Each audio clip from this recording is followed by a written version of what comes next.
नमो नमो दुर्गे सुकर्णी, नमो नमो अम्बे दुघर्णी। निरंकार है ज्योति तुम्हारी, तिहु लोक फैली उजियारी। नमस्ते दोस्तों, मैं श्वेता स्वागत करती हूँ आप सभी का आपके अपने चैनल कथा और भक्ति में। आज आप इस वीडियो में सुनेंगे नवरात्रि व्रत में सामान्य रूप से सुनी जाने वाली व्रत कथा। तो चलिए वीडियो शुरू करते हैं। सभी बोलो जय माता दी। हिंदू धर्म में चैत्र नवरात्रि का विशेष महत्व है। इस दौरान माँ दुर्गा के 9 स्वरूपों की पूजा की जाती है। ऐसा माना जाता है कि नवरात्रि पूजा के दौरान व्रत कथा को पढ़ना बेहद जरूरी होता है, वरना पूजा को अधूरा माना जाता है। नवरात्रि की व्रत कथा का पाठ करने या सुनने से सभी 9 देवियों की कृपा साधक भक्त को प्राप्त होती है। बृहस्पति जी बोले, हे ब्रह्मा जी, आप अत्यंत बुद्धिमान, सर्वशास्त्र और चारों वेदों को जानने वालों में श्रेष्ठ हो। हे प्रभु, कृपा कर मेरा वचन सुनो। चैत्र, अश्विन, माघ और आषाढ़ मास के शुक्ल पक्ष में नवरात्र का व्रत और उत्सव क्यों किया जाता है? हे भगवान, इस व्रत का क्या फल है, किस प्रकार करना उचित है और पहले इस व्रत को किसने किया, सो विस्तार से कहो। बृहस्पति जी का ऐसा प्रश्न सुनकर ब्रह्मा जी कहने लगे, हे बृहस्पति, प्राणियों का हित करने वाली इच्छा से तुमने बहुत ही अच्छा प्रश्न किया है। जो मनुष्य मनोरथ पूर्ण करने वाली दुर्गा, महादेवी, सूर्य और नारायण को ध्यान करते हैं, वे मनुष्य धन्य है। यह नवरात्र व्रत संपूर्ण कामनाओं को पूर्ण करने वाला है। इसके करने से पुत्र चाहने वालों को पुत्र, धन चाहने वालों को धन, विद्या चाहने वालों को विद्या और सुख चाहने वालों को सुख मिलता है। इस व्रत को करने से रोगी मनुष्य का रोग दूर हो जाता है और कारागार में पड़ा हुआ मनुष्य बंधन से छूट जाता है। मनुष्य की तमाम विपत्तियां दूर हो जाती हैं और उसके घर में संपूर्ण संपत्तियां आकर उपस्थित हो जाती हैं।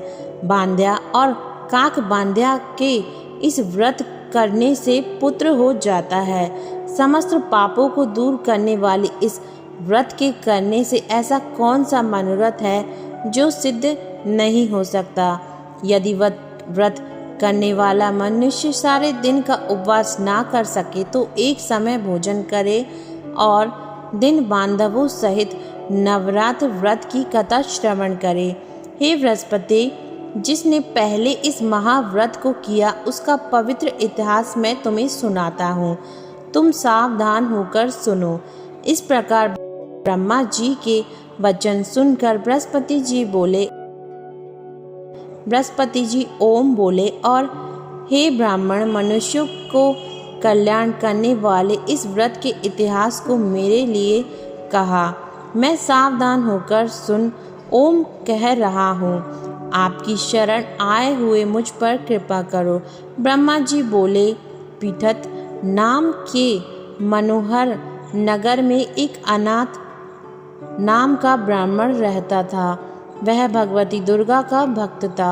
उसके संपूर्ण सद्गुणों से युक्त मानो ब्रह्मा की सबसे पहली रचना हो, ऐसे यथार्थ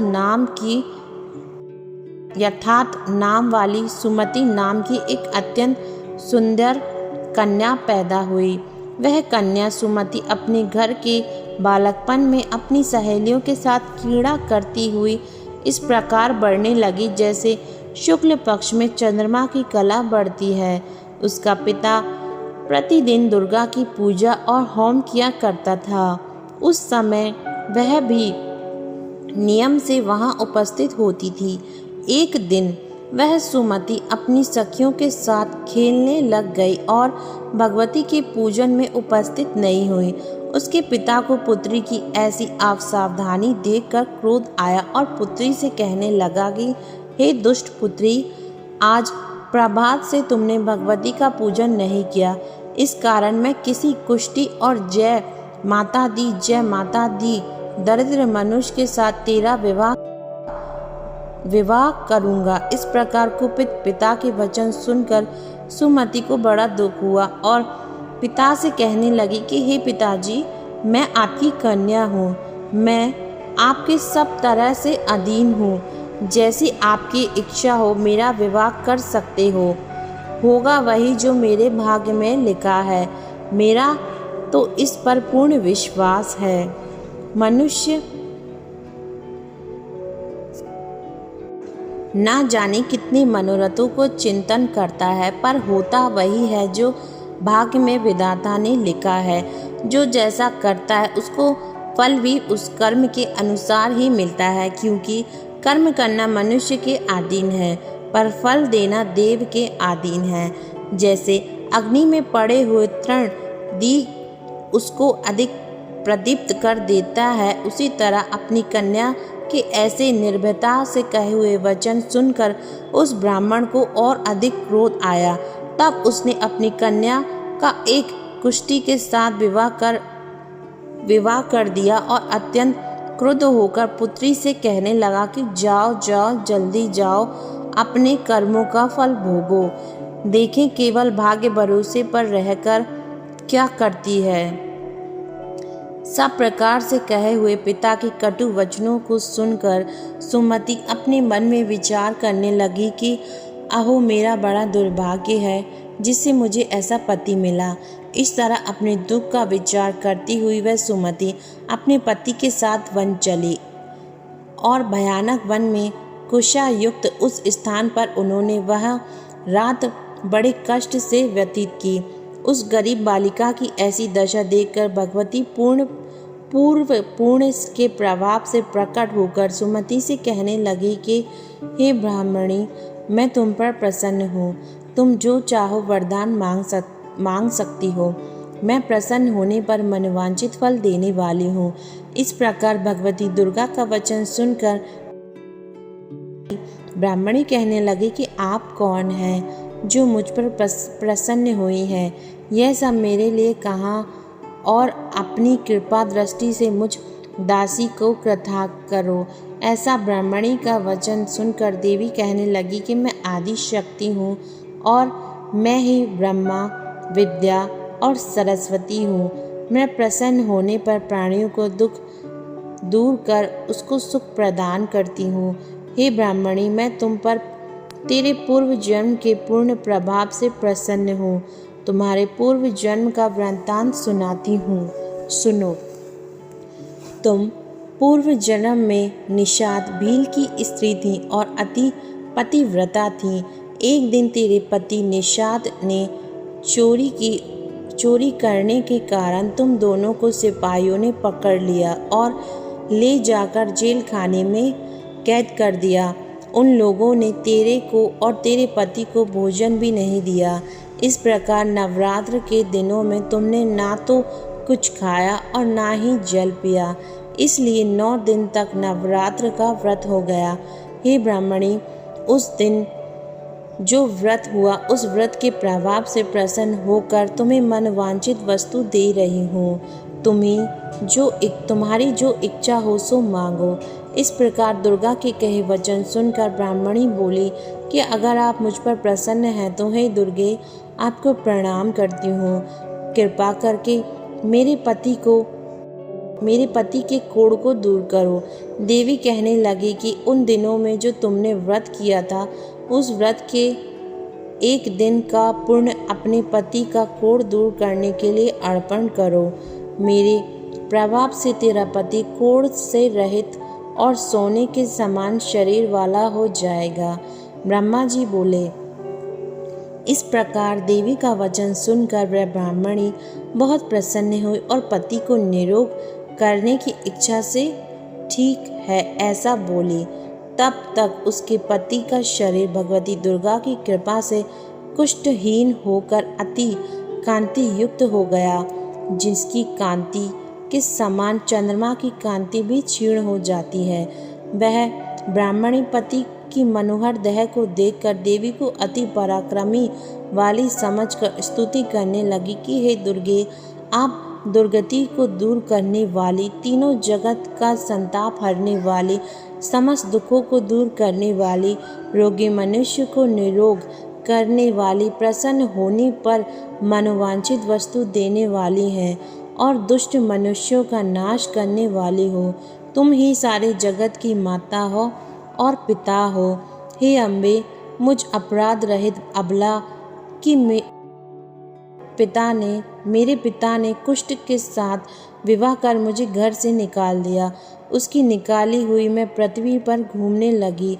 आपने ही मेरा इस रूपी समुद्र से उद्धार किया है। हे देवी, मैं आपको प्रणाम करती हूँ, मुझ दीन की रक्षा करो। ब्रह्मा जी बोले, हे बृहस्पति, इस प्रकार उस सुमति ने मन से देवी की बहुत सी स्तुति की। उसकी की हुई स्तुति को सुनकर देवी को बहुत संतोष हुआ और ब्राह्मणी से कहने लगी कि हे ब्राह्मणी, तुम्हारे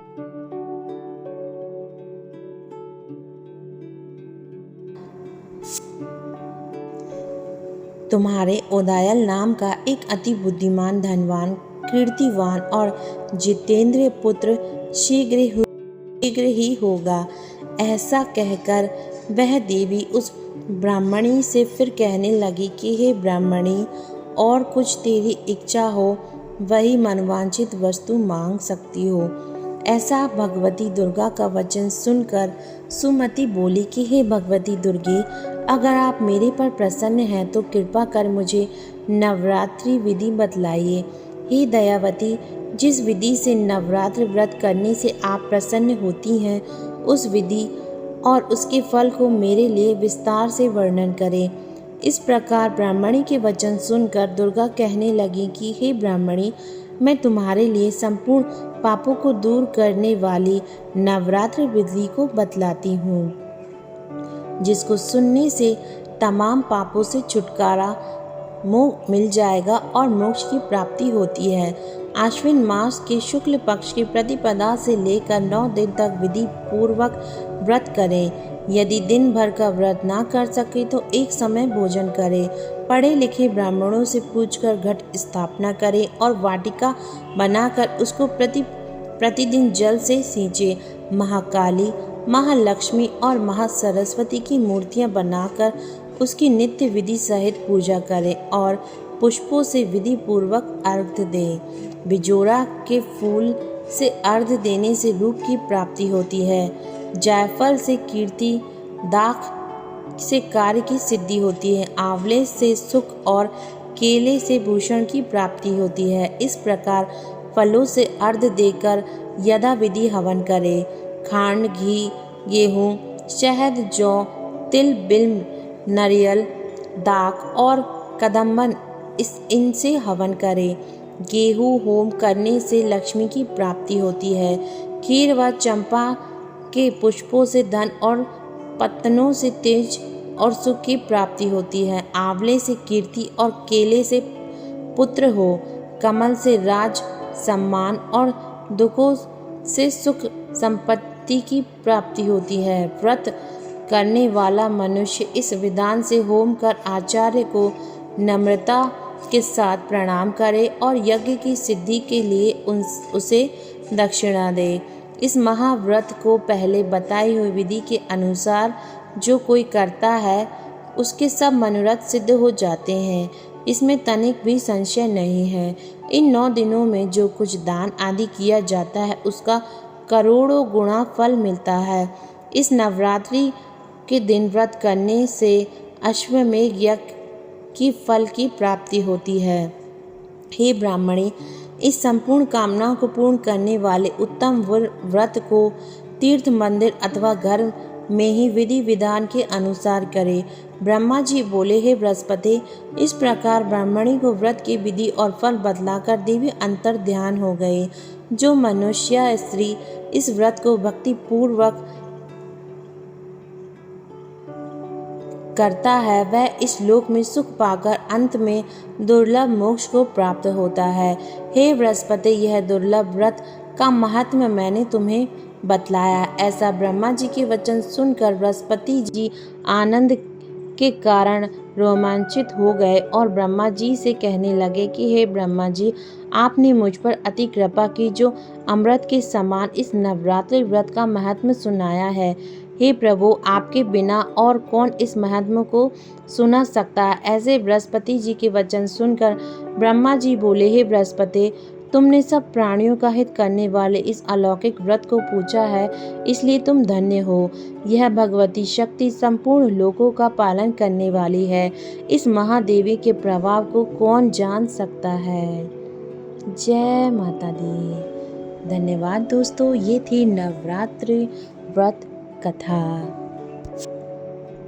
माँ आप सभी पर कृपा करें, आपकी जो भी मनोकामनाएं हैं माँ उन सभी को पूर्ण करें। कथा सुनने के लिए आपका बहुत बहुत धन्यवाद। चैनल को लाइक करें, शेयर करें, सब्सक्राइब करें और कमेंट में जय माता दी जरूर लिखें। धन्यवाद।